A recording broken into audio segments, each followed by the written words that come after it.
So it looks like we have a good number of participants. So I think it's a good time to get started just to be mindful of time and hopefully, be able to dedicate some time at the end of the presentation itself for some questions and answers and also a quick evaluation survey that we'd love to encourage you to complete.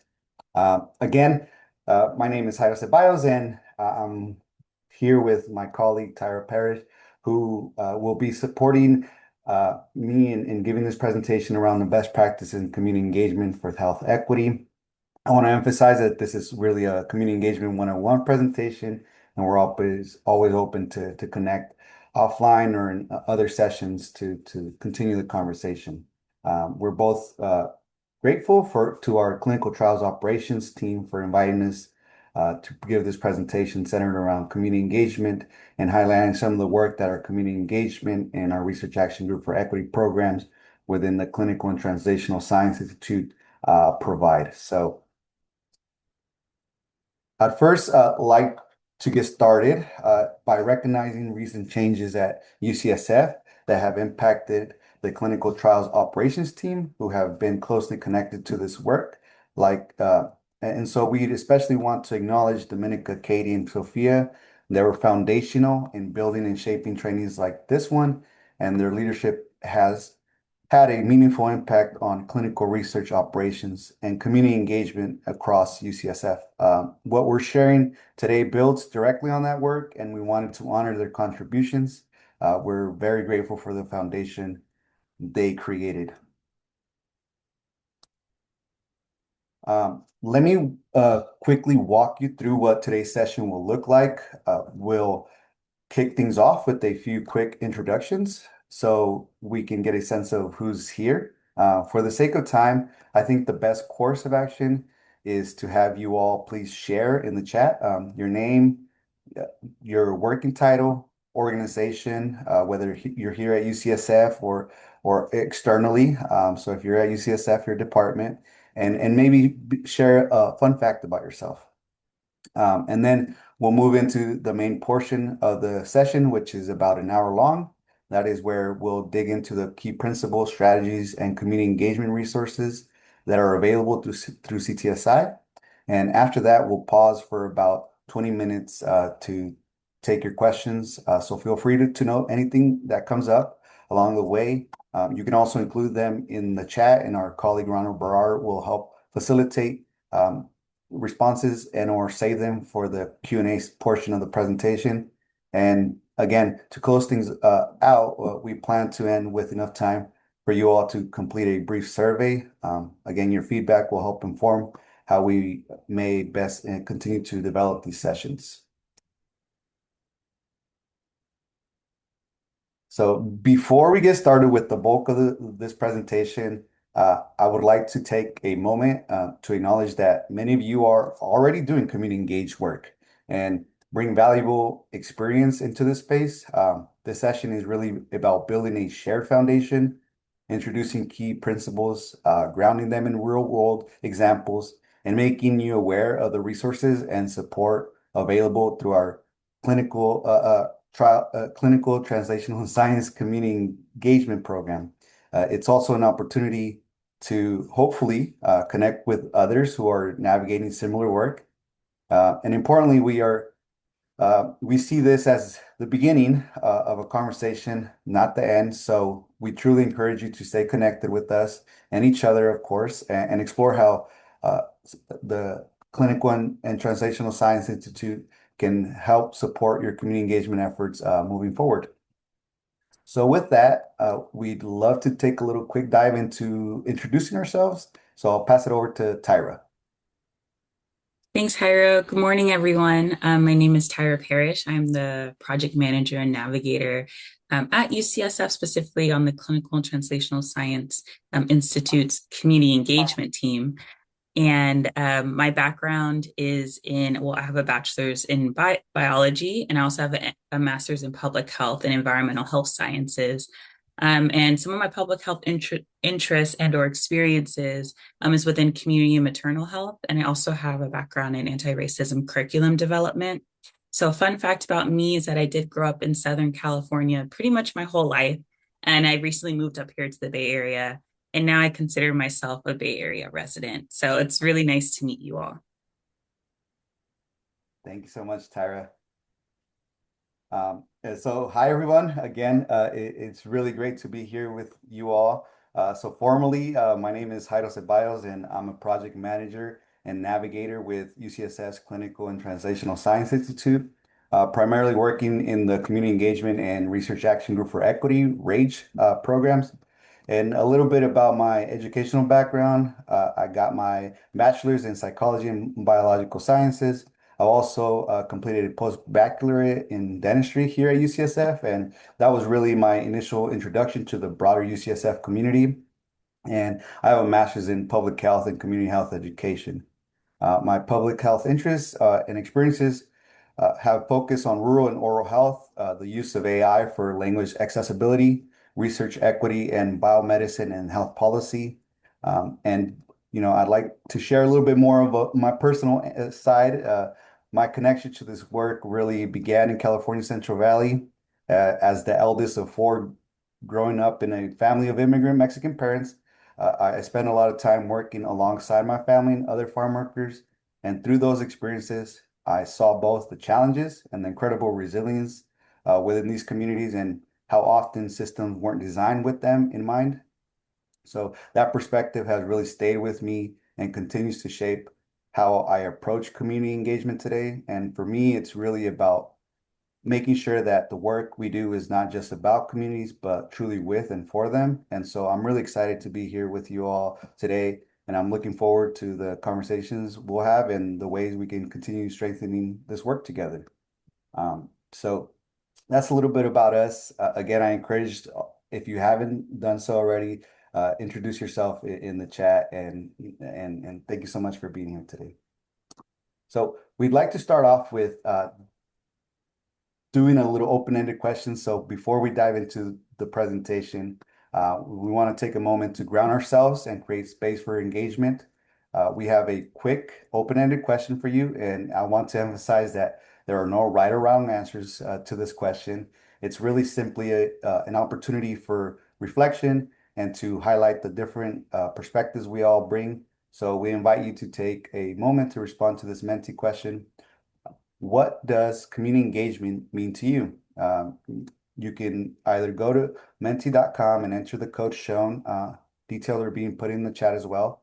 Or you can scan the QR code shown here on the screen with your phone to input your response, and we will share the results with you all in a few. So I'll give you a minute or two just to be able to log into Menti, use the code or scan the QR code, and then I'll stop sharing momentarily to share what folks are saying.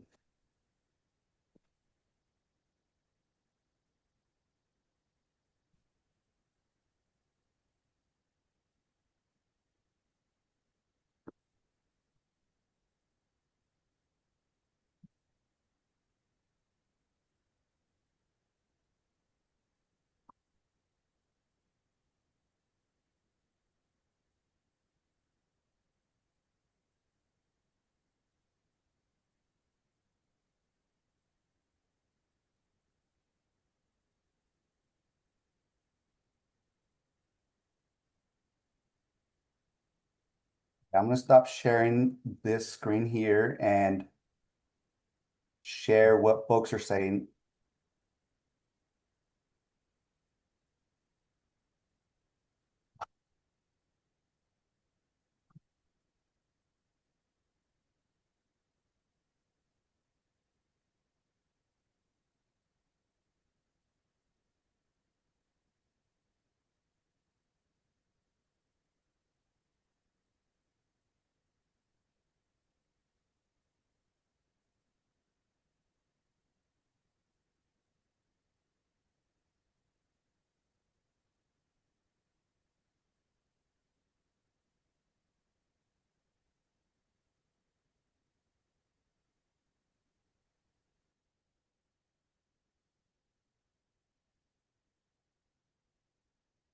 Can you all see that on your screen? Great. So again, the question was, what does community engagement mean to you? We have folks mentioning it, centering lived experience. That's something that we'll touch base on today. Building long-term sustainable relationships, working directly with and in the community, listening to the members and incorporating their feedback, specifically in research, focusing on topics that are important to the community, and staying present in the communities around you, full of love, grace, and consideration. I love that one. So I encourage you to continue to input your responses. We're more than happy to share these with folks, and thank you all for taking time to engage with this reflection question. So let's go ahead and transition back to the presentation. And again, feel free to continue to input your responses there.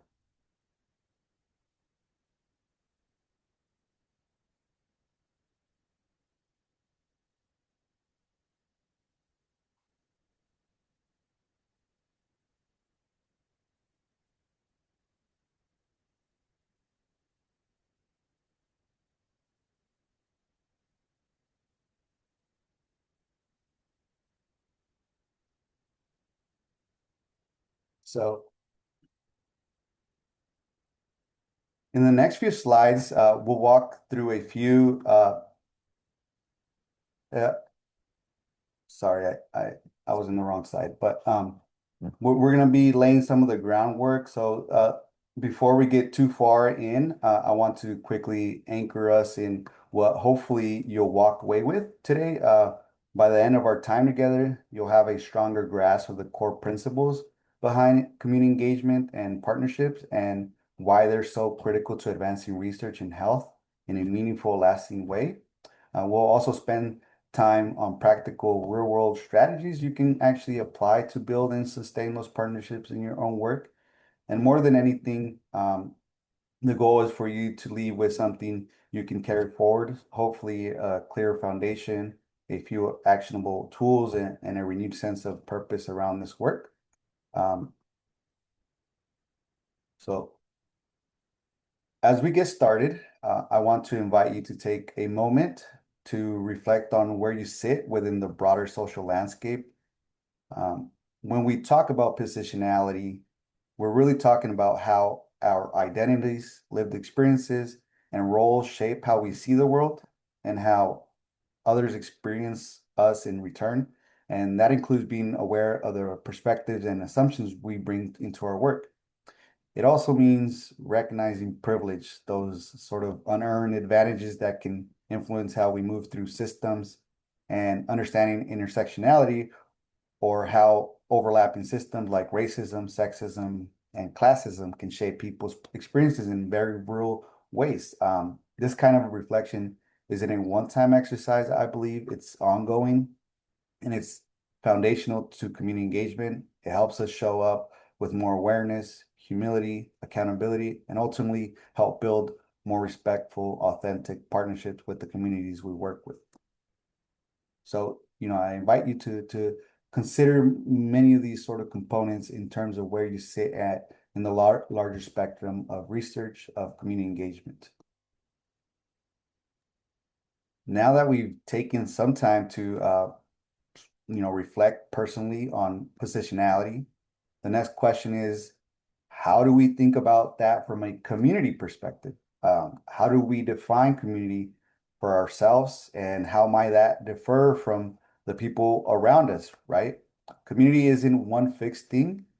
It can be shaped by shared experiences, histories, identities, values, or even the ways we show up for one another. And this slide is meant to be reflective. So as we move through the presentation, I invite you to keep coming back to your own understanding of what community means and how that shapes the way you engage with others. So please feel free to share in the chat what immediately comes to mind as you think about positionality and what it means, and what we mean by community.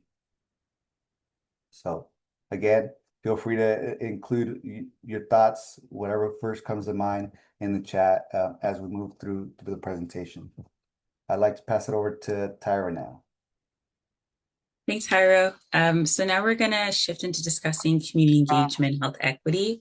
And as we explore these themes, it's really important to acknowledge how the language we use reflects our values and commitments to equity. So, for example, you may have encountered terms like stakeholder in the past, and we have intentionally moved away from using this term as it fails to honor the lived experiences or power dynamics of those most impacted. So instead, we strive to name specific groups, such as community members or partners, in order to continue to foster relationships that are rooted in equity, reciprocity, and respect. Next slide, please. And so, who are your collaborative partners? When thinking about engaging the community, it's really important to think about who can be your collaborative partner. So, for example, your collaborative partners could be patients and clients and their families, CBOs, community-based organizations, your colleagues, policymakers, and/or community leaders. And it's really important to remember that your collaborative partners can also look different depending on your project. Next slide, please. So why are community perspectives important? Community perspectives are important to include in your research and or projects because they can provide first-person expertise that can help you identify what communities need. In addition, they can provide first-person insight into how to recruit, support, and build intentional and non-extractive relationships with community members. Community perspectives are also important because there's a lack of historically marginalized groups in the research workforce. So having established connections with the community leader or community members can support meaningful engagement that extends beyond a research project. Also, as a UCSF employee, you face additional restrictions on advocacy versus education when it comes to policymakers. So community members also have more freedom to advocate when it comes to policy. Lastly, community leaders and reps authentically represent the community that they are a part of. They are experts in their lived experiences and can help assist you with building support for your project within the community. Next slide, please. So now that we understand why including community perspectives is important, it's equally important to discuss what challenges community members face when engaging with researchers, research institutions, and various government agencies. And and so one challenge to community engagement is that communities may have mistrust and distrust of researchers and research institutions. This can stem from either personal and or historical harms inflicted on specific communities. In addition, there's an underrepresentation of minoritized groups in medicine, which in turn increases the likelihood of mistrust, miscommunication, and misinterpretation of information that is shared with the community. These harms to the community are real and have lasting impacts. And also due to these harms, governmental agencies and other institutions may be perceived as colonial powers.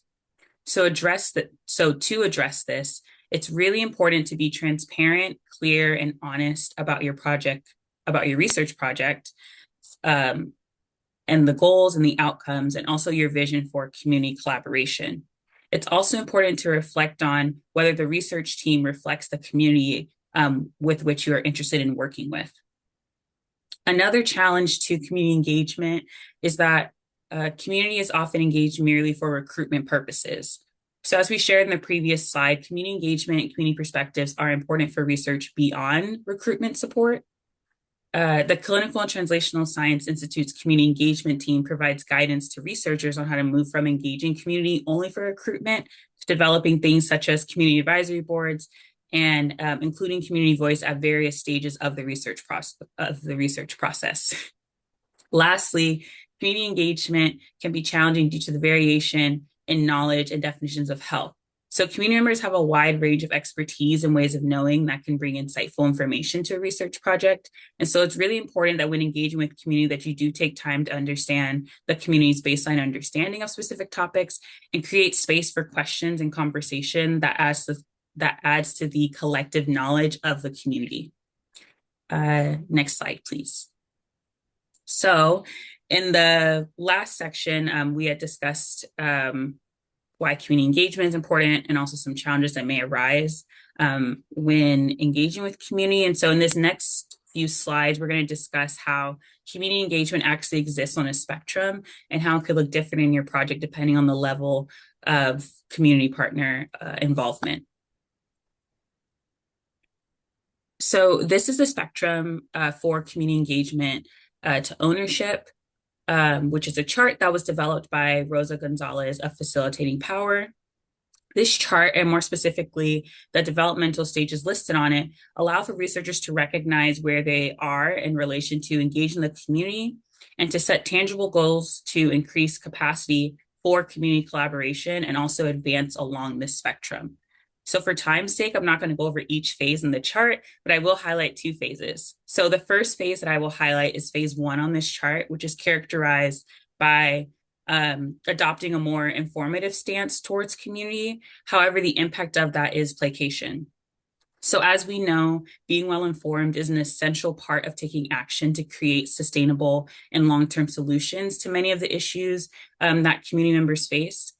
And it's also important to keep the community informed about relevant information, which can manifest in many forms, right? So like presentations, videos, and fact sheets. However, this does create this one-way street of information sharing that results in placation and also reduces the community's role to simply absorbing information from those with greater positional power. And it ignores the fact that community members are not only experts in their own lived experiences, but should be included in the shaping of solutions that impact their communities. So later in this presentation, we will show examples of how the CTSI community engagement team intentionally and meaningfully included community in the shaping of solutions. The last phase I'm going to touch on is phase 4, which involves collaboration with the community and has the impact of delegating power. So this can manifest as having community advisory boards or establishing memorandums of understanding, MOUs, with community-based organizations. And I wanted to specifically highlight this phase because it details the impact of community members in leadership roles within research projects and also emphasizes the importance of their expertise for co-creating solutions. And also later on in this presentation, I will share additional resources from the CTSI Community Engagement Toolkit website that will also help folks who are interested on building capacity for involving community members in shared leadership roles within your projects. Next slide, please. So in the previous slide, I just discussed the spectrum of community engagement in the broader context of research. In this chart, I'm going to discuss how community engagement can occur specifically within the research process. And so again, for time's sake, I will not go over each phase, but I will focus on two that I think are really important to touch on. So the first phase I'm going to touch on is the study development phase.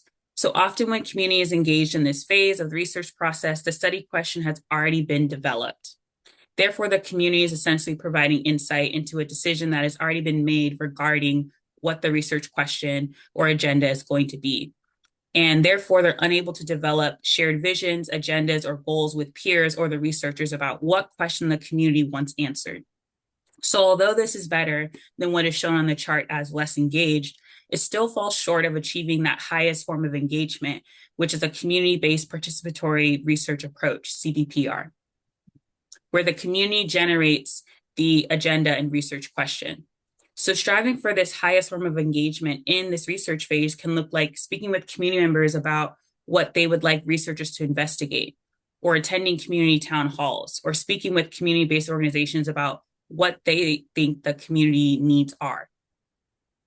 The other research phase I will discuss is the data ownership phase. So data ownership is especially important for community members who are part of vulnerable populations and or medically underserved populations. In addition, questions about what data is being collected, why is it being collected, how it's being stored, and who owns the data may arise as you work with community members and or, partner with community-based organizations to enroll participants in your research project. And while it's commonplace to share some of the data collected as demonstrated by this chart, it's worth reflecting on how we can move towards a co-ownership of data with the community and how this idea of co-ownership not only builds trust with community, but also responds empathetically to questions and concerns about data security. Moreover, it can help rebuild and establish strong foundations for long-term partnerships. And so with that, I'm going to pass it back to Jairo. Thanks so much, Tara. So as we move into the following sections, we're going to focus on a few core principles and best practices for engaging with communities. We've heard a few terms there that Tara shared, and so we'll dive a little bit more in depth into those. And I encourage you to jot down anything that resonates or feels applicable to your work. And if you have questions again, we will answer those at the end of the presentation, or you can include them in the chat and potentially Rana can address them as well. So so if we take a step back and think about what actually makes community engagement work, these are some of the core practices that really set the foundation. First, it starts with shared principles. It's not just about coming in with a plan. It's about working with community partners to define the expectations and ways of working together from the very beginning, so everyone is aligned. Open communication is another big one. Trust is built through ongoing, honest dialogue, but also by being flexible in how we communicate. So, email or Zoom might not always work, and sometimes it really comes down to showing up and being present in community. This is a big one. I want to emphasize that. Something we hear regularly from our community partners. The earlier, the better. This work also requires a commitment to learning, right?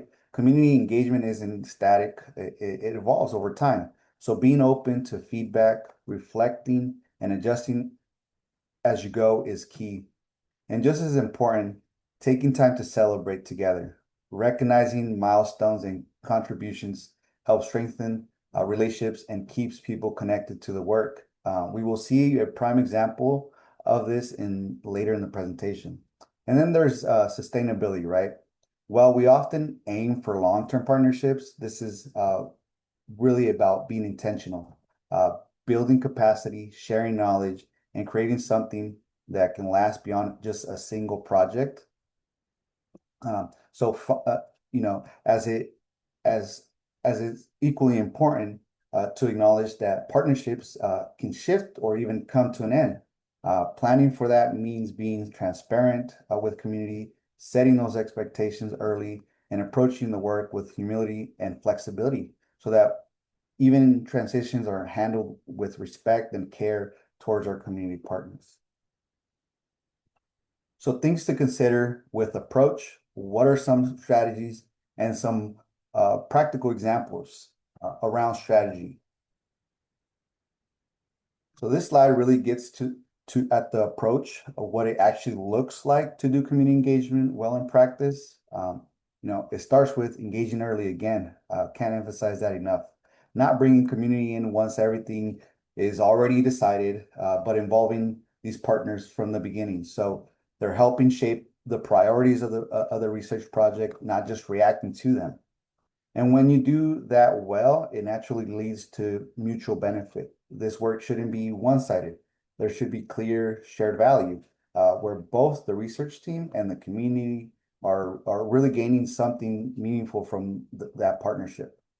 Building on that, it also means sharing resources and decision making. So strong partnerships really require being intentional about how power shows up, who has influence, who has access to the resources, and who is helping guide the work. The goal is to move from participation to true partnership, or a defined, title for that. Alongside that, how we engage really matters. We want to show up in ways that are ethical and equitable, so avoiding extractive approaches and instead building relationships grounded in trust, transparency, and accountability. And all of this, it really points to one important shift. Recognizing, again, you've heard it, recognizing lived experience as expertise. Community members really bring critical knowledge, context, and insight that we don't have. Oh, and centering that expertise is essential if we want our collective work to be truly relevant and impactful. Now we spent some time grounding ourselves, right, in the values and approach behind community engagement, but ultimately this work is really defined by how those values show up in practice. So because community engagement isn't something separate from research, it's embedded in how we build relationships, how we make decisions, and how we share power throughout the process. It's about, again, being intentional in how we partner and making sure that engagement is not just present, but meaningful. Really, at its core, I believe this is about shifting away from transactional ways of working and towards relationships that are rooted in the trust and accountability, where community voices and their lived experiences are genuinely shaping the direction of our work. So next, I want to walk through some simple practical examples of what this can look like in research settings. And I encourage you to include in the chat if you some additional practical examples come to mind as we share these. First, I want to start by defining roles, the importance of defining roles. One of the fastest ways to damage trust in a partnership is really unclear expectations. When roles aren't clearly defined, it can lead to confusion, frustration, and ultimately even harm relationships. So early on, it's critical to ask and identify the following.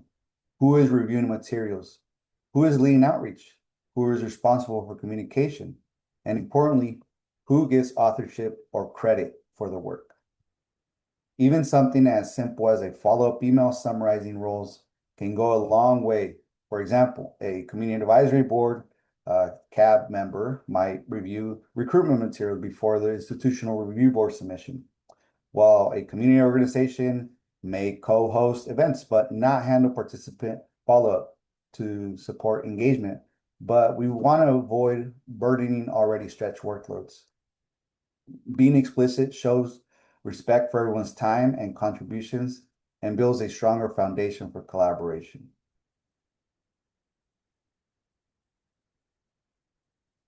Compensating. So we want to compensate expertise. In research, I think we routinely plan and budget for expertise, whether that's regulatory support, project management, data coordination, or clinical operations, right? But we may not always apply that same level of intention when it comes to community partners. And I believe if we want to be intentional about research equity, that has to start early during grant development. So what does that look like in practice? It can mean providing stipends for community advisory board members, budgeting for community-based organizations to support outreach and engagement, or including community co-investigators with dedicated effort on the grant.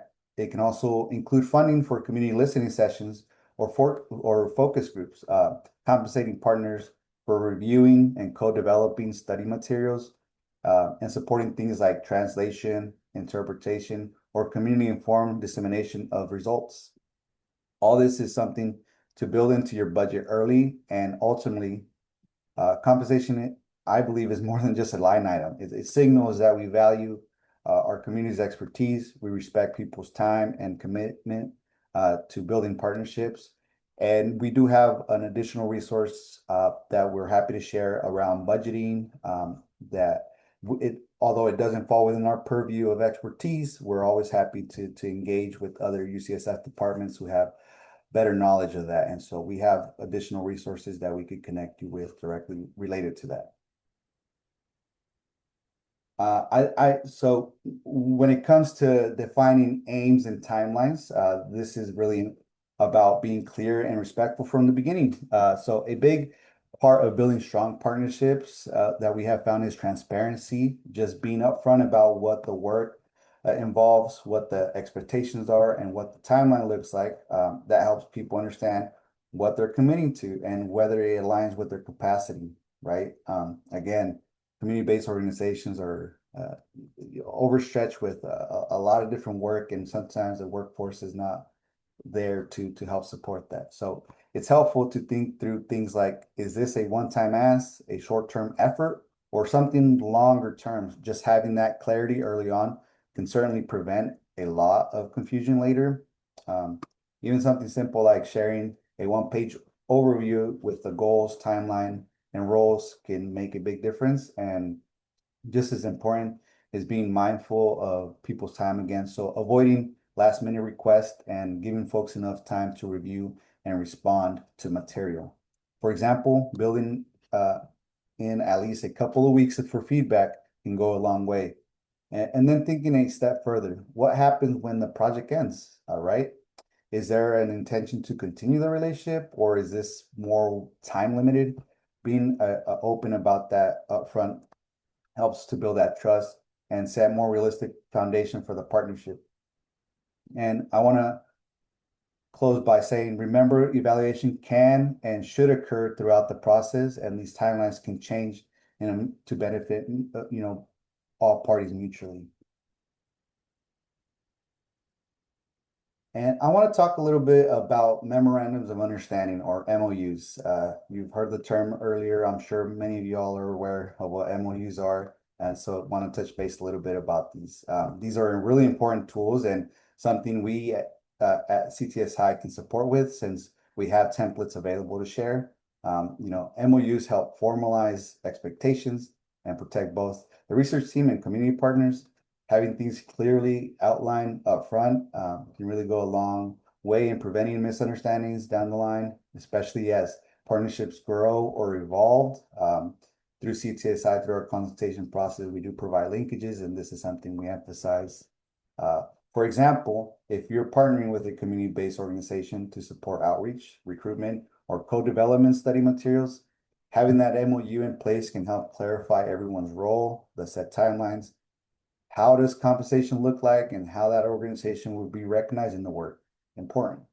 A strong MOU typically includes key elements like scope of work, compensation, communication plans, authorship, and data sharing. It can also clarify things like branding, how our partner's name or logo will be used, and who owns material developed through the collaboration, right? And really taking the time to put an MOU in place about uh, is about more than documentation. Really, it's about setting those clear expectations, reducing ambiguity, and building trust from the very beginning. To close out this section, I want to highlight reciprocity because this is really at the heart of meaningful community engagement, I believe. It's not just about what the research needs, it's also about what's valuable to the community. And that may start with asking community the question, what would be useful or meaningful for you, before we even think about the research question or throughout the process, right? That can look different depending on the partner. It might be access to data that supports their own programs or grant applications, opportunities for training or capacity building, visibility for their organization, or materials they can actually use and share with their community. In practice, that could look like offering research literacy workshops, creating accessible summary reports, co-presenting findings at community events, or connecting partners with UCSF students for projects that align with their priorities. And what we've consistently seen is that when partners are grounded in that sense of mutual benefit, they're not only more meaningful, they're also more sustainable and more impactful over time. So with that, I'd like to close this section off and hand it over to Tyra. Thank you so much, Jairo. So in this next section, I will be highlighting the CTSI Community Engagement Toolkit website, which we have been talking about throughout this presentation. So as we continue to dive deeper into this topic of community engagement, I really just wanted to highlight and introduce to you all the CTSI Community Engagement Toolkit website. So this website is designed to provide additional resources, templates, and guidance to help researchers engage with community in meaningful and impactful ways. And so I've put a couple of links in the chat for you all. If you are new to community engagement or looking to strengthen your practices, this website is a really great place to start. So on the website, we do provide insight into what community engagement looks like beyond kind of this introduction presentation that we're leading today. And we also provide insight into what community engagement looks like in the context of clinical trials and research. And so a couple examples that I've put on the slide is that community engagement in clinical trials can look like establishing a community advisory board, which we have brought up. So on the website and also in the links I had put in the chat, that we have a community advisory board toolkit that walks you through this process of establishing a community advisory board. And as mentioned in the spectrum of community engagement chart earlier in this presentation, community advisory boards are a really key strategy for collaborating with community members. And also, advisory boards can help you ensure that the research priorities align with the cultural and contextual needs of the populations that you're interested in working with. And their input can shape your study to be more relevant and inclusive. Another example of what community engagement can look like in clinical trials is basically anytime you interact with the patient. And every interaction matters. And so, whether it's during recruitment, consent, or data collection, it's really important to treat these moments as opportunities to build trust, foster mutual respect, and demonstrate your commitment to equity. And so, on the website, we do have a webinar titled Community and Faith-Based Organizations, Why They Matter for Healthy San Francisco. And that really demonstrates why it's important to seek and meet those moments to build trust with community. And lastly, community engagement in clinical trials can involve, following up with study participants about research findings. And this is a really crucial step in honoring participants' contributions. And so sharing these outcomes and explaining how their involvement made a difference creates transparency and strengthens relationships. And so on our website, we have a guide specifically dedicated to helping researchers effectively disseminate their research findings into the community. And so again, our CTSI Community Engagement Toolkit website is really a wealth of resources and just a wealth of knowledge that can really support you as you are reflecting and thinking about how to involve community in your projects. Thank you, Tara. So as we move into the next few slides, we'll be highlighting a few initiatives and pilot projects that help bring this work to life. And I'm really excited to share these with y'all. These examples show what a partnership for health equity looks like in practice, with multiple invested partners working together across different levels towards a shared goal.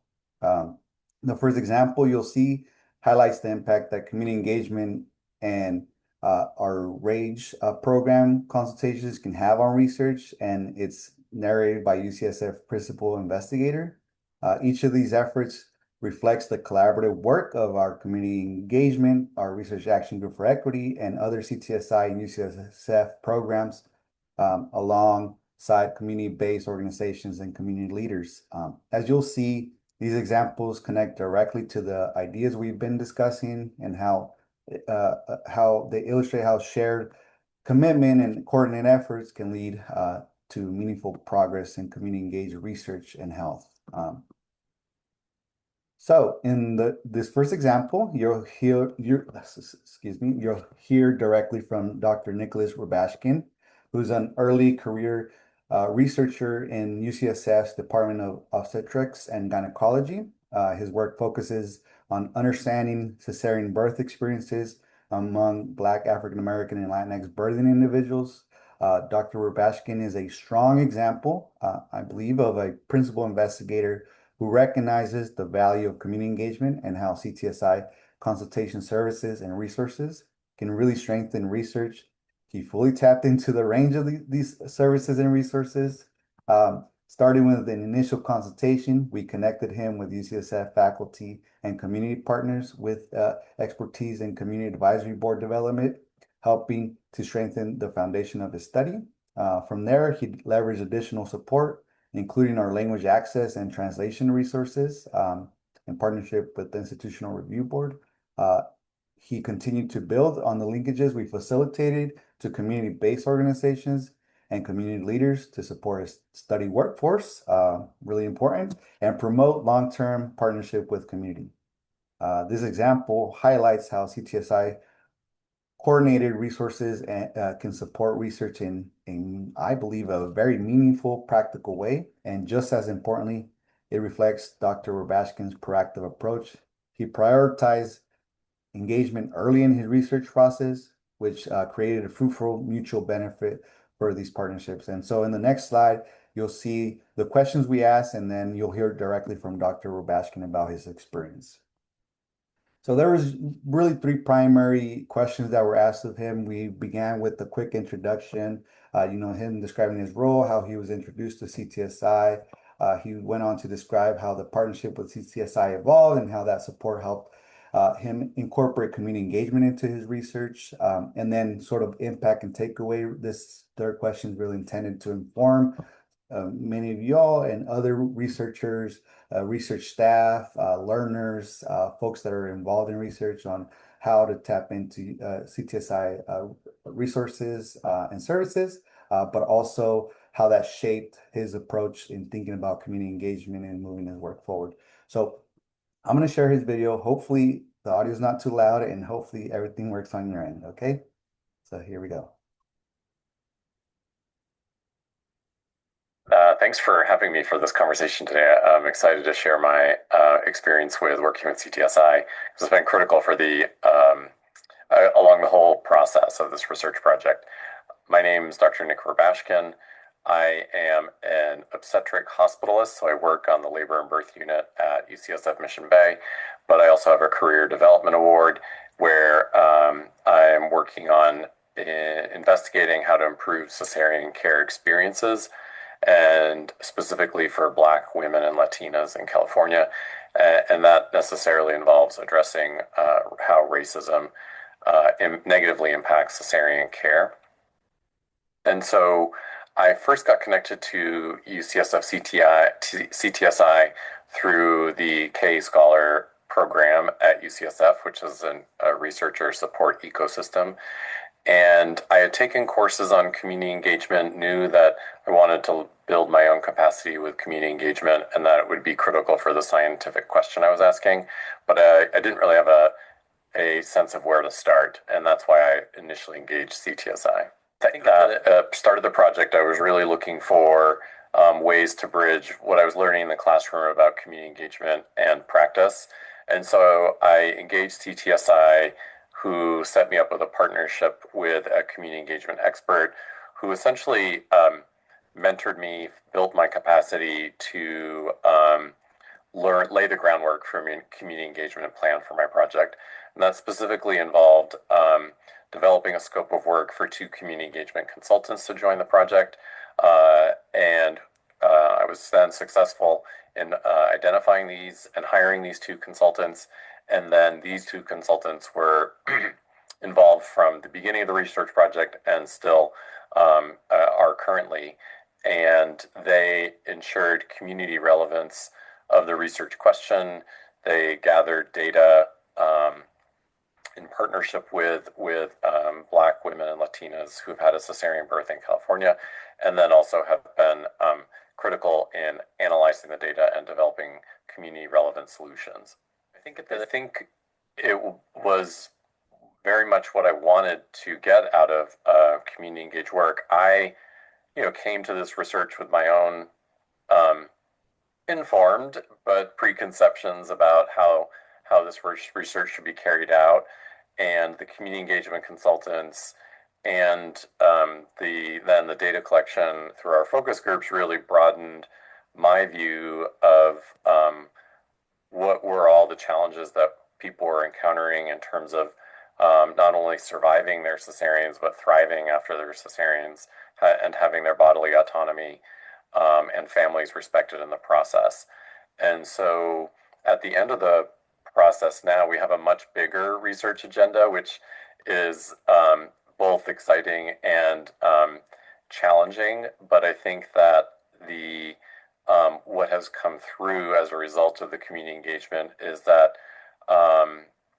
which I think happens a lot through community engagement processes, is that researchers come in with like a focus question that can be quite narrow, but what the patient and community experience is through sort of like a whole cycle of care, a whole continuum of care.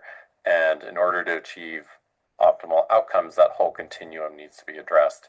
And so I think without the community engagement, we would have not had such a broad agenda with, I think, now the potential to really genuinely impact. Thank you so much, Dr. Rubashkin, and hopefully, that provided some insight in terms of our partnership with him. He continues to engage with CTSI and our community engagement program.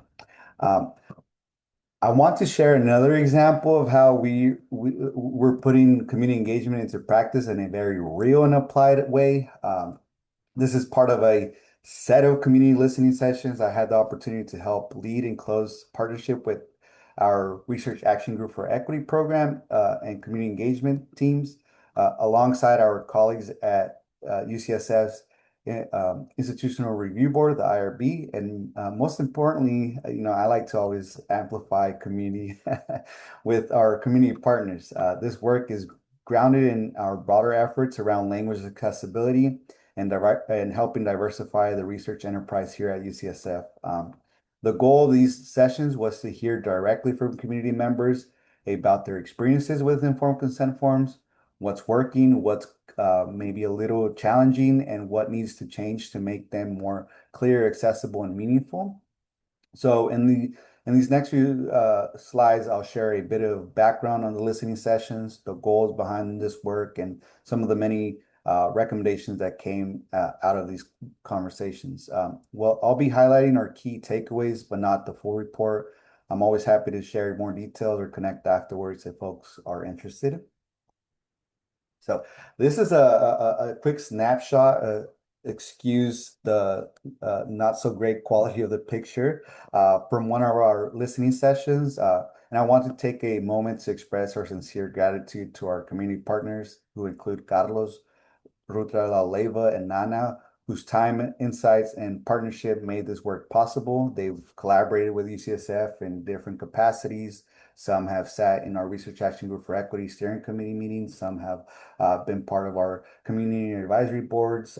And so they have a wealth of knowledge in engaging with UCSF and research. Additionally, I want to give a special thank you to my colleague, Amy Williams, who helped me facilitate these listening sessions. And I want to finally just acknowledge the cross-departmental and program efforts of UCSS Institutional Review Board team, our RAGE team, our community engagement, and clinical trials operations programs teams. So this timeline is meant to give a sense of how this work has evolved over time and really how community engagement has been embedded throughout the process. It's just really a snapshot, but it highlights a few key moments where CTSI's Research Action Group for Equity program and UCSF's Institutional Review Board partnered through pilots, feedback, and ongoing collaboration to strengthen language accessibility, and ultimately how that led to the community listening sessions. This really started in 2023 in response to the IRB's introduction of new guidelines requiring the translation of patient-facing materials for studies that included participants who spoke a language other than English. So in response, we launched the RAGE Language Access Working Group and partnered with the IRB to pilot translation support for research teams. As that work progressed, it began to inform broader efforts, especially around improving the informed consent process. In 2024, we worked with Linguistica, a third-party vendor, to translate the ICF template, the informed consent form template, and companion documents into Spanish and Chinese, which are the two other primary languages other than English, most spoken by research participants here at UCSF, incorporating feedback from both CTSI staff, faculty, and community partners.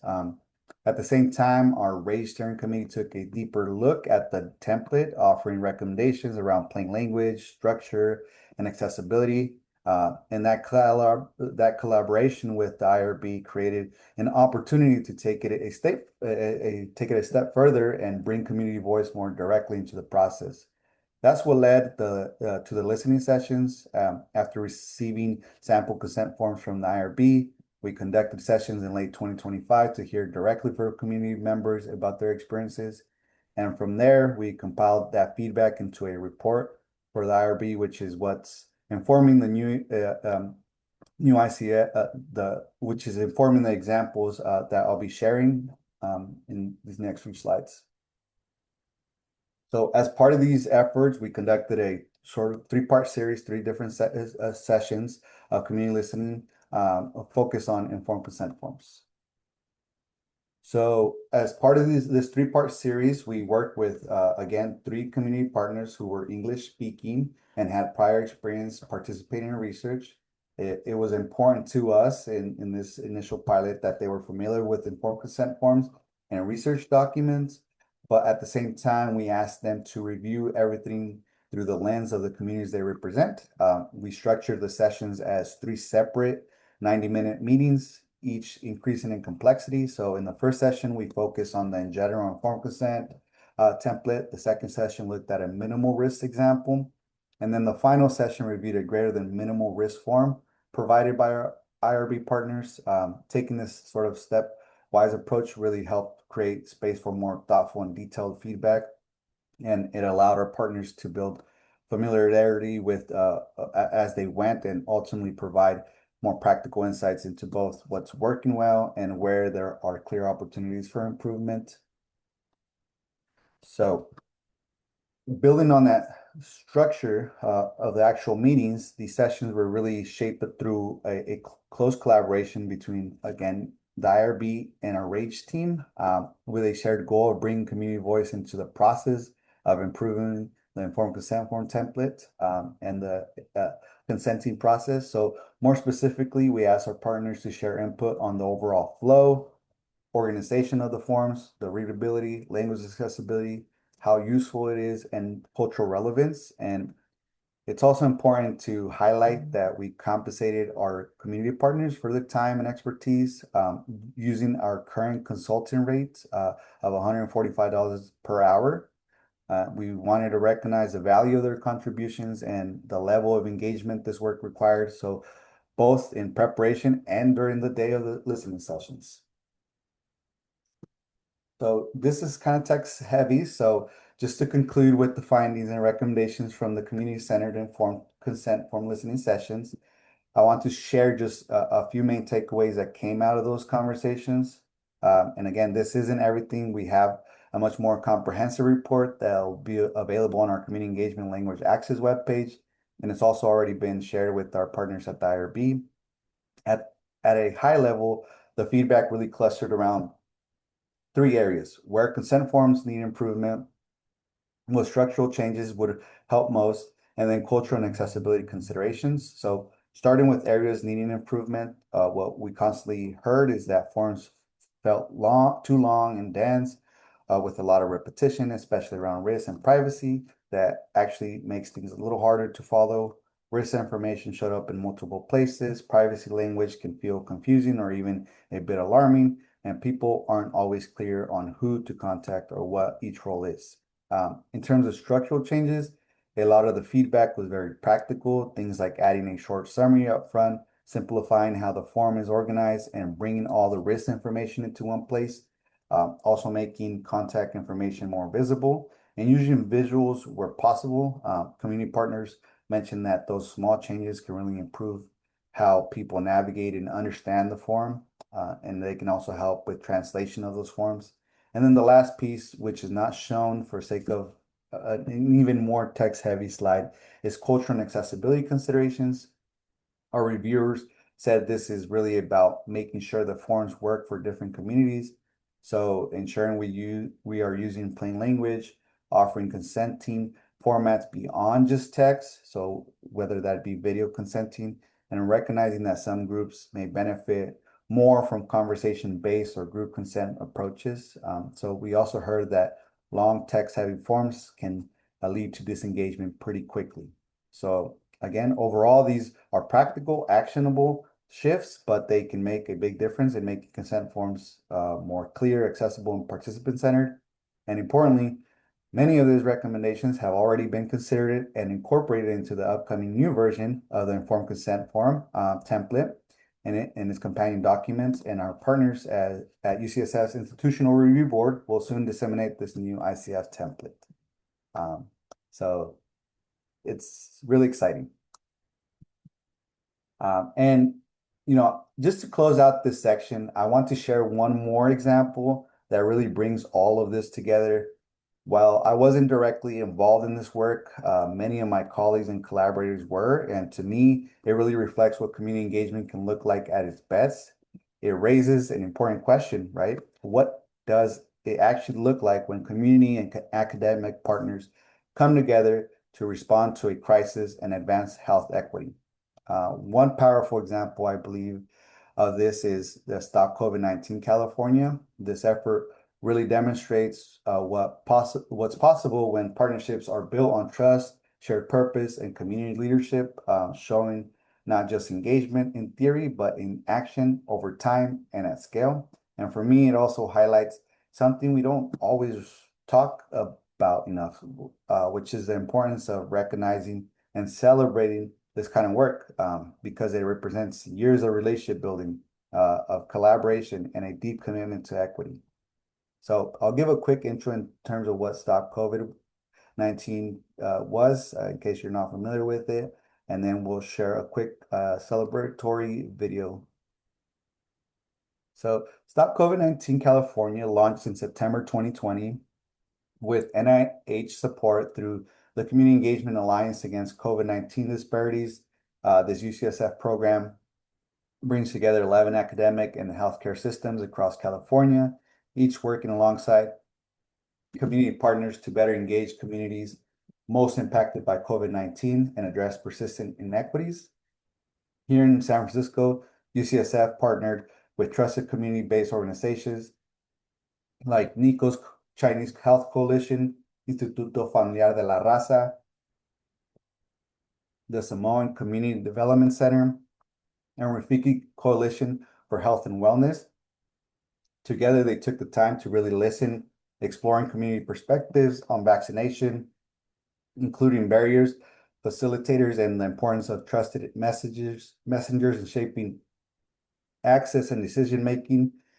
And now in its fifth phase, this work has grown beyond the immediate pandemic response and is focused on how universities can help build long-term community capacity to advance health equity across the Bay and throughout California.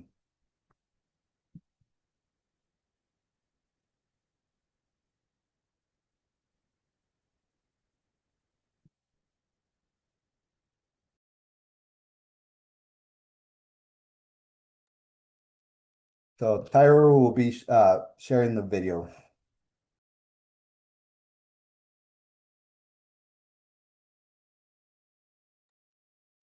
Okay, is everyone able to see this video or to see it on the screen? Okay. I'm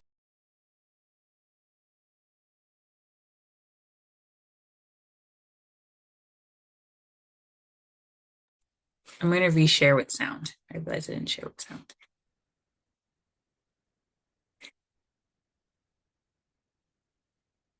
Alrighty, I'm checking one more time. Can folks see this okay? Okay, great.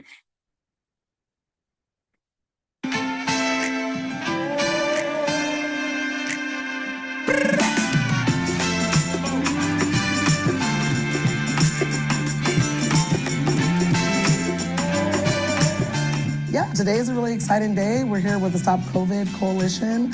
We're made up of several partners that represent a multi-generational, multicultural, multi-ethnic community. We have Nico's Chinese Health Coalition.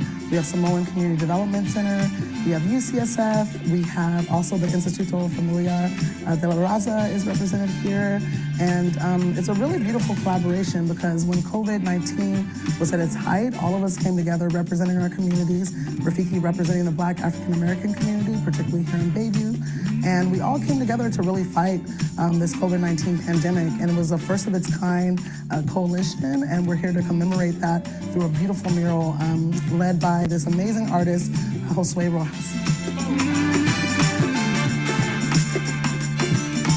Events like this are really important to show that we can do this as our community. We can come together when necessary to protect our communities. And we were not prompted by any grants at first. We just came together organically and said we need to do for our community when no one else is doing it. And then over time, the health community came behind us and supported us and gave us the support that we needed. But it really showed a grassroots effort to make sure that our community could live and be healthy during one of the most scariest pandemics that we've ever seen.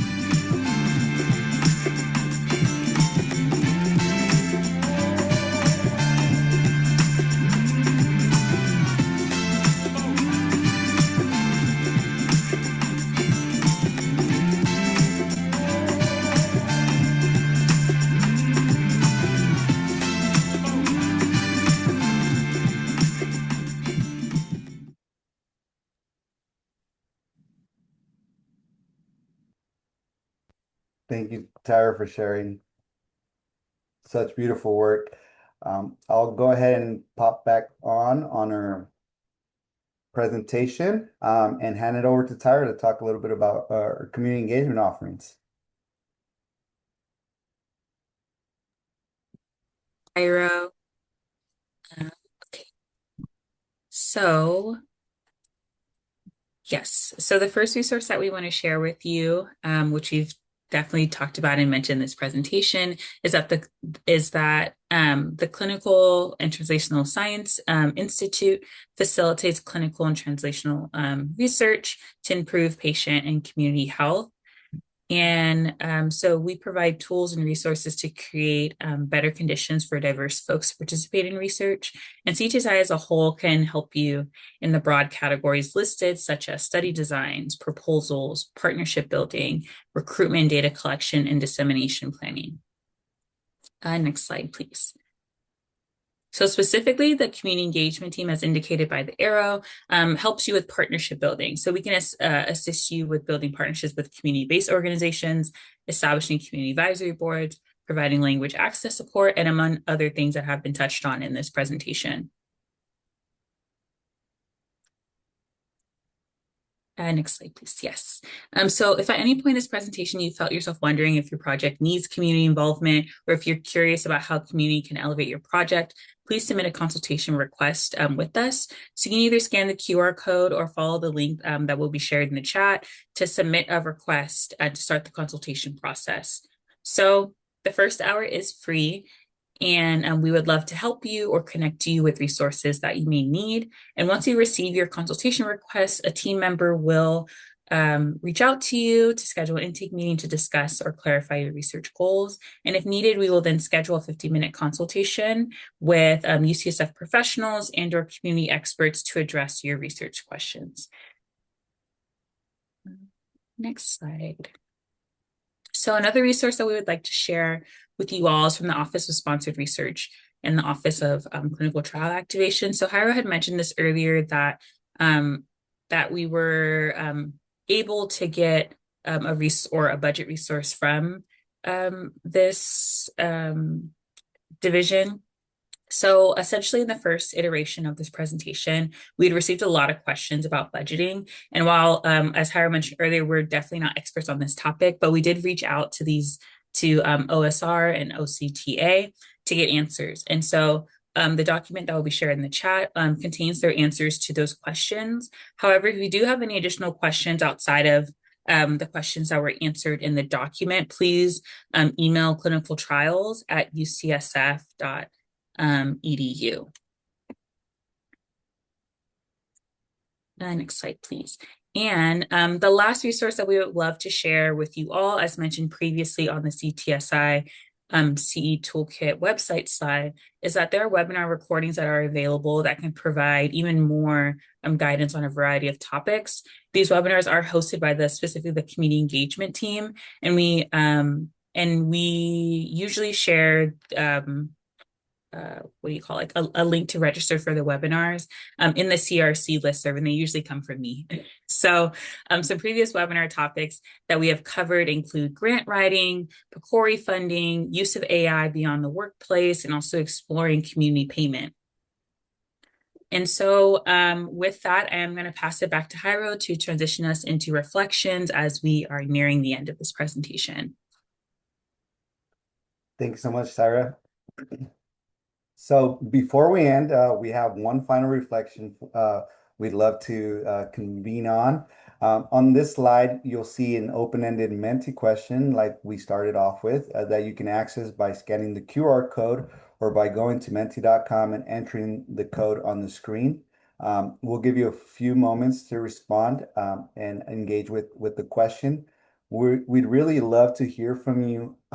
What are one or two key takeaways you're walking away with about community engagement? You can, again, either scan the QR code or go to menti.com and include the code there. And it's also being put in the chat. So I'll give folks a few seconds there to be able to connect with the question, and then I'll share what the responses are.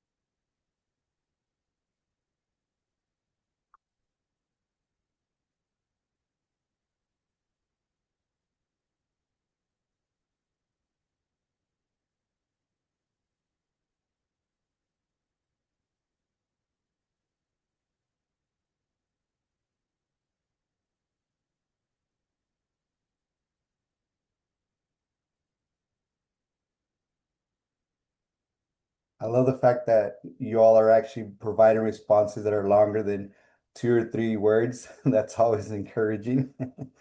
Uh, give folks another second or two to, if they haven't been able to connect, to provide those responses. And then I'll share the screen.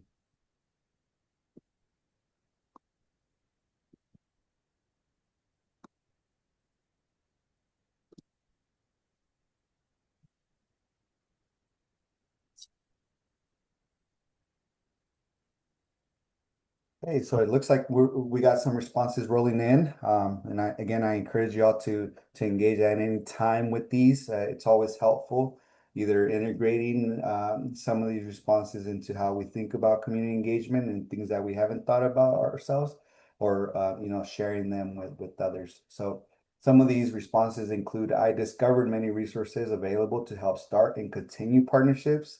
I'm glad you have, and I encourage you to connect with us. Another person's mentioned how fundamental community engagement needs to be when considering projects to ensure good results in scope. And then the one in the middle says sharing power, grounded in expert community experience, process, and dependent on building trust when co-designing the work. Early is always better, and great CTSI resources and consultant available. So thank you again, and again, I encourage you to continue to respond to the question and think about what community engagement means as you continue to progress in your career and the work you do here at CTSI. So I'll stop sharing and move on to the remainder of our presentation, and then we will open up with some Q&A.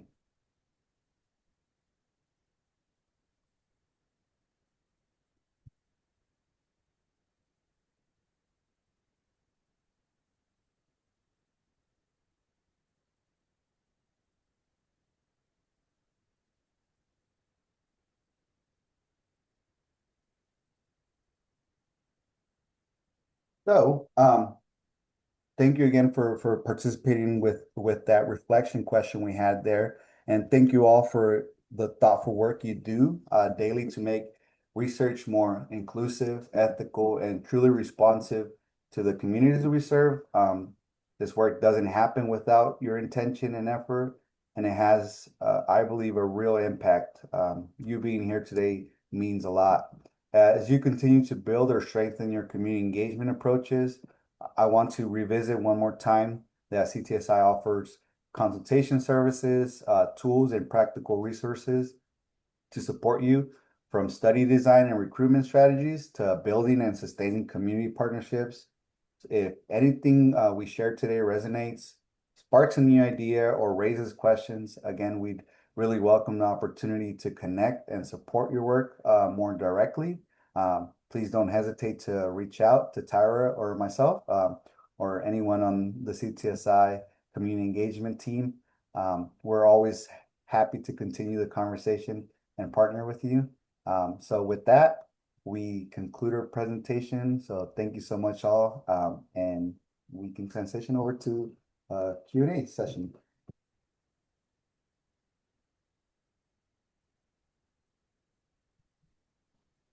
So I'll stop sharing, that way we can see each other's faces, and happy to address any questions y'all have.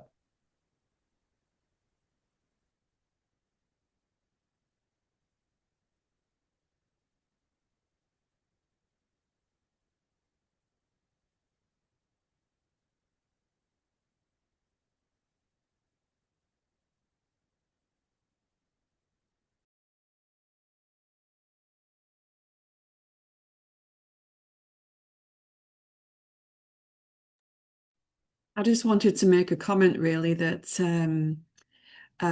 thank you, first of all, for the presentations. Very, very helpful. It's also helpful to use outside of the UCSF as well. I'm engaged in other community work with the school districts.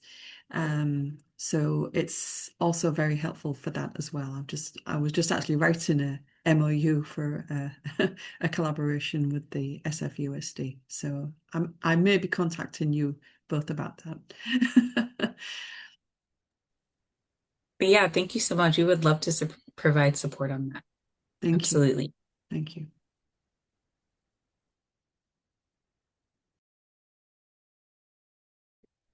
Want to just add another resource that's available to folks at UCSF. If the CTSI Community Engagement Program deals primarily with research collaborations, but the Center for Community Engagement, which is housed in the Office of Community and Government Relations and led by Wiley Liu, is another excellent resource for community partnerships, particularly if they are more attuned to education or healthcare areas of work.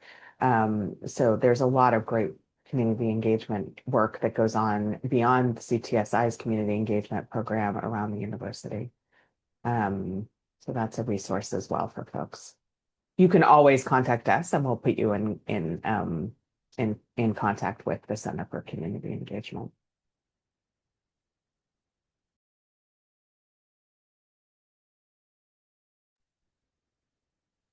Yeah, thank you so much. It's so important to highlight, Rana.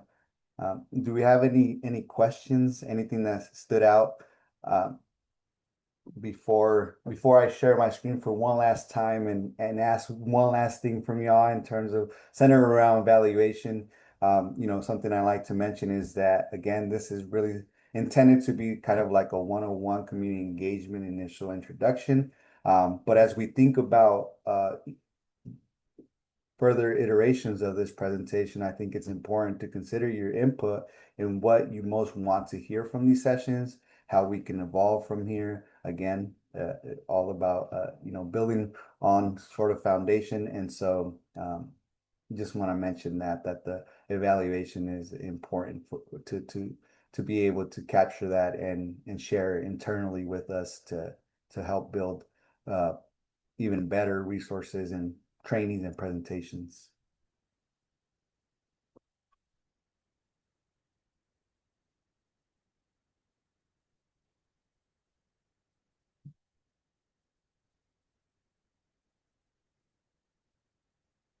I see a question in the chat. I'm going to read it out loud for everybody.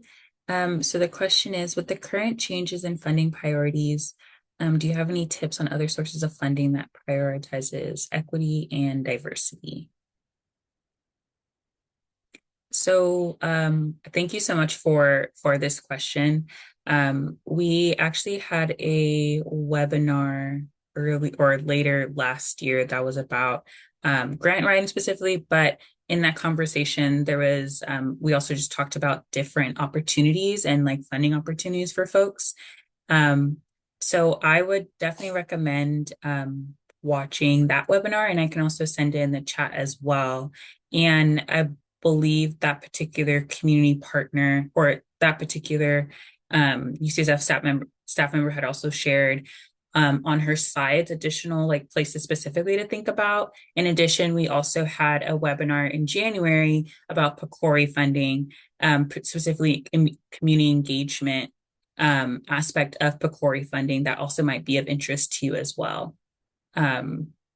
Yes, and also if you do a consultation with us, we can connect you with James Harrison, who's also a consultant who would be able to kind of give guidance on that as well. I hope that answers your question. There's basically, I'm saying there's a lot of, we can direct you to a lot of different folks to definitely kind of point to different sources of funding that still prioritizes equity and diversity.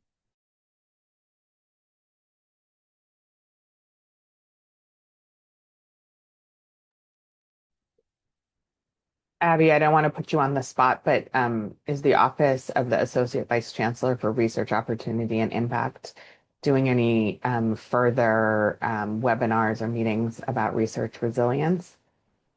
Yeah, no worries. Hi, everyone. Dr. Tung Nguyen, he is our Associate Vice Chancellor, Research Opportunity Impact, AVC ROI.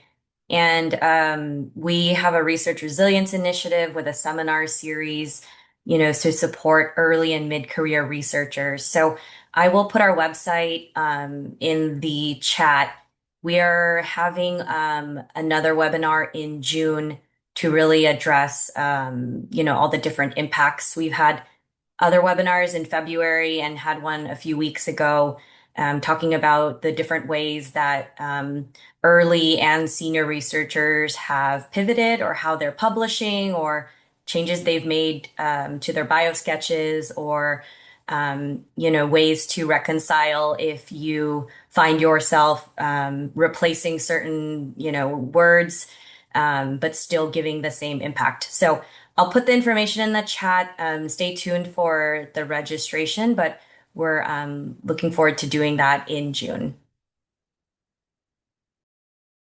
Yep, and I see Jairo is way ahead of me. Thank you so much for putting the link.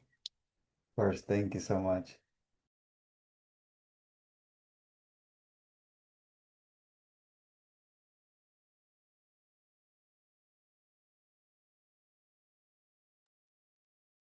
Are there any more questions, thoughts, comments before we move to the feedbacks slide? Also, if you have questions that come up after the fact, you can still reach out to me and Jairo as well and submit a consultation. I know sometimes folks need time to like simmer and process, and a lot of information is shared. So please don't feel pressure in this moment to have a question if you're still thinking. Maybe I'll pose a question where, this is a situation or scenario that can happen. We always want to have the best intentions when we engage with community, but what are ways to make amends if there is an unintentional harm, or if you are trying your best working with community, and a community member is unsatisfied, unhappy, or voicing like some very strong opinions. So maybe when the waters get a little bit rocky, or again with unintentional harm, what are ways that we can repair the trust and build it better, build it back. Yeah, I mean, I think the first thing I would do, I think is create space to not only acknowledge but really actively listen to kind of their thoughts and feelings, because they are important. And a lot of times, like we talked about in earlier in the presentation, that it is framed by either personal or historical harms that have happened to different communities. And so I think it's really important to really lean into those moments, and not just, I guess, listen to what they're saying, but also really deeply hear kind of what they're saying. And I think also asking and initiating, I guess, a conversation about kind of maybe asking where you misstepped, because you like you said in this example that you may have accidentally said or did something that was harmful and you had no idea. And so I think really asking, like, how have I harmed you? And not in the sense of being defensive, but just really getting insight onto, I did something that may have caused you harm. What was that? And being willing to hear something that may not be nice, or that may not feel good. But I think in those moments, that's really how you build trust, because you're being transparent, you're being very vulnerable about like where did I mess up? How did I misstep? And I think in regards to working with community, particularly being representatives of institution that may have caused harm to different communities, I think it's really important to understand that sometimes your intention does not land well, like it lands differently with folks. So it's a hard question to navigate, because depending on the situation, it might require multiple conversations with folks, multiple conversations that may not be the best conversations. But I also think that through having those conversations, you can really build more trust.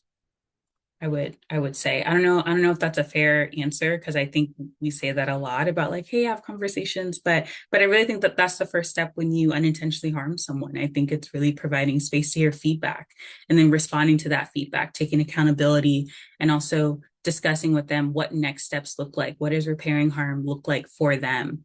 and meeting them in that moment and being willing to be vulnerable in going through those steps to rebuild trust. And I'm sure we've all heard the saying of um, it takes a while to build trust and it takes 2 seconds to just destroy it. And so just being really careful about how to interact with community, but then also taking those steps to rebuild harm if harm is done. Um, I will also open it up to all my other colleagues on the call if they have additional insight onto that. Thank you so much, Tyra. Um, just to add it to it, I think that's why we emphasize positionality early on, and we always emphasize the importance of revisiting that occasionally when thinking of the work we do. Maybe sometimes when we're involved in research or we're passionate about a scope of work, we bring preconceived notions. We build maybe questions that we think are affecting our communities, and those might not align well with what community is feeling. And so it's always, again, emphasizing the fact that community needs to be involved early on, and with the understanding that even if some components of ourselves identify with those specific communities, we don't know entirely what they're living through. And so it's important to remove ourselves from that instance and be, as a mutual sort of partnership and understanding and coming together that will help mitigate these sort of misunderstandings, and again using different forms of making it clear in terms of what the partnership means, and the importance also that there's always an opportunity to dissolve the partnership if it's not working well for those that are involved. That's, I think, extremely important, and that doesn't mean that in the future you won't be able to connect with them or apply lessons learned, but it just means that right now it's not working. And so taking that into consideration is extremely important. So just wanted to add that. Thank you both. I know it's slightly a curveball, and that's, the purpose of the presentation. We want to avoid that, but these things happen, and I really appreciate the feedback and the honesty you both shared, and how it can be repaired.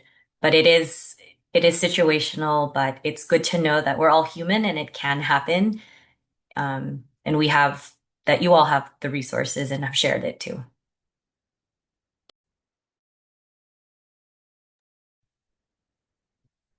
Thank you, Abby. Are there any additional questions before I start sharing my screen? And we include in the chat the evaluation link. Hopefully you're able to engage with it. Again, encourage you. That'll help us inform any additions we should make to these presentations, any further trainings we should provide. Again, there's many additional resources and services that CTSI provides that would potentially be beneficial to you all. And we can always build on this initial connection that we made here centered around community engagement 101. So happy to answer any additional questions. If there's no additional questions, I'll share my screen.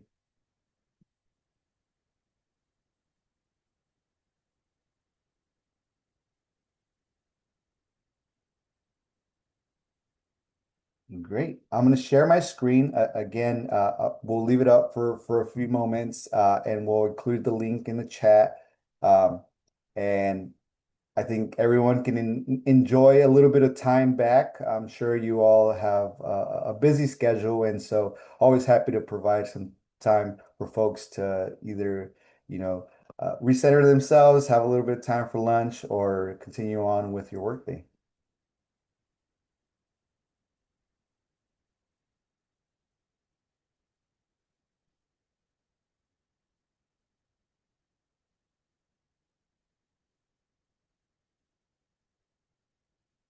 So Tyra included the link in the chat, and we also have the QR code here on the screen. So can everyone see that? Sorry. Okay, Yes, great. we can.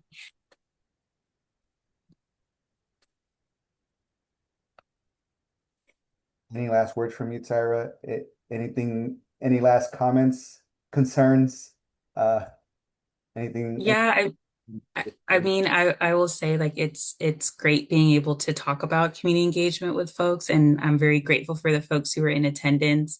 It's always super cool to meet other folks at UCSF who are like-minded in regarding like um, really being intentional about wanting to do community engagement. So I just really want to thank you all for donating, your time today, and I hope you guys have a great rest of your day. But I appreciate you guys for being in this space with us. And just as a reminder, I believe the intention is to have this recording available online as well with the presentation. If you would like to revisit it, you'd like to encourage others to visit they will be made available.